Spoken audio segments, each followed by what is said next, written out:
आजकल एक सवाल हर तरफ सुनाई देता है, सोशल मीडिया पर, घरों में, दोस्तों के बीच, कि क्या आज की पीढ़ी, क्या हमारे बच्चे वाकई में ज़्यादा घमंडी या ज़्यादा बदतमीज़ हो गए हैं?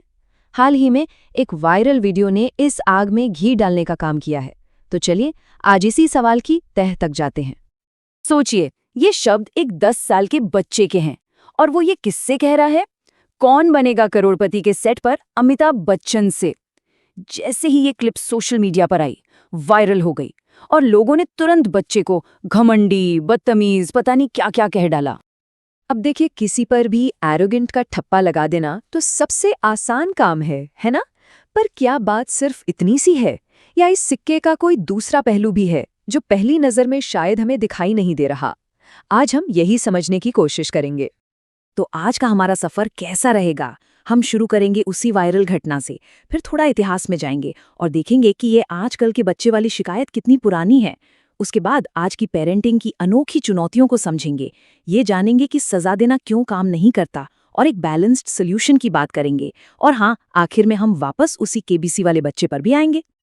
तो चलिए सबसे पहले उस पल को याद करते हैं। केबीसी का सेट, एक 10 साल का बच्चा और उसका आत्मविश्वास से भरा एक जवाब।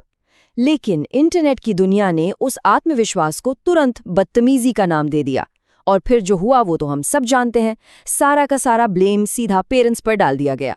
पर एक मिनट रुकिए, क्या ये समस्या वाकई में आज की है?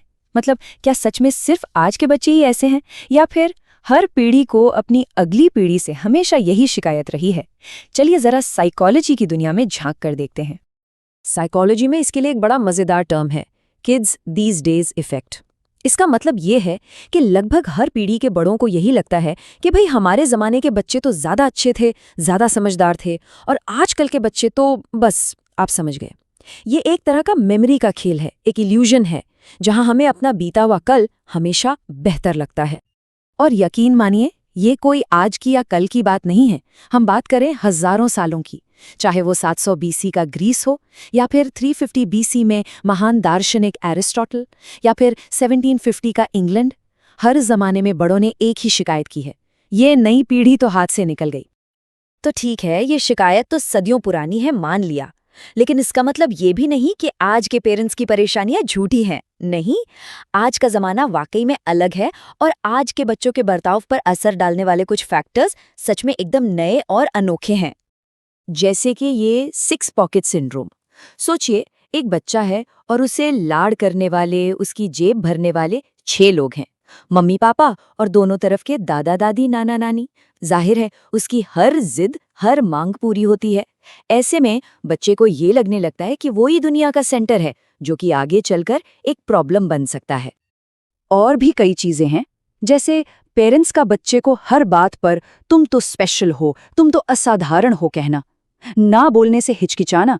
फिर कोरोना के बाद बच्चों की सोशल स्किल्स पर जो असर पड़ा वो तो है ही, पर शायद सबसे बड़ी बात, बच्चे वो नहीं करते जो हम कहते हैं, वो करते हैं जो वो हमें करते हुए देखते हैं।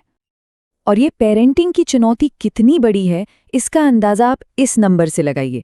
93%। 2022 के एक पोल के मुताबिक 93% भारतीय पेरेंट्स ने ये माना कि उन्हें अपने बच्चों को डिसिप्लिन सिखाने में दिक्कत आती है। ये बहुत बहुत बड़ा नंबर है। तो जब ऐसी मुश्किलें आती हैं तो एक आसान सा जवाब दिमाग में आता है ना? सोशल मीडिया पर भी खूब सुनने को मिलता है, 2 थप्पड़ लगाओ, सब लाइन पर आ जाएगा। पर सवाल ये है कि क्या मार पिटाई, क्या शारीरिक सजा वाकई में इसका कोई हल है? देखिए, 2 अलग अलग चीजें होती हैं। एक होता है डर से बात मानना, जिसे हम कंप्लायंस कहते हैं। यहाँ बच्चा बस सजा से बचने के लिए काम कर रहा है। वो ये नहीं सीख रहा कि वो काम गलत क्यों है, बल्कि ये सीख रहा है कि अगली बार पकड़े कैसे ना जाएं। और दूसरा होता है रिस्पेक्ट, यानी समझ से बात मानना। यहाँ बच्चा नियम के पीछे की वजह को समझता है, और ये बदलाव अंदर से आता है, जो ज्यादा टिकता है। और साइंटिफिक रिसर्च इस बारे में बिल्कुल साफ है। मार पिटाई से बच्चे और ज्यादा गुस्सैल और एंटी सोशल बनते हैं।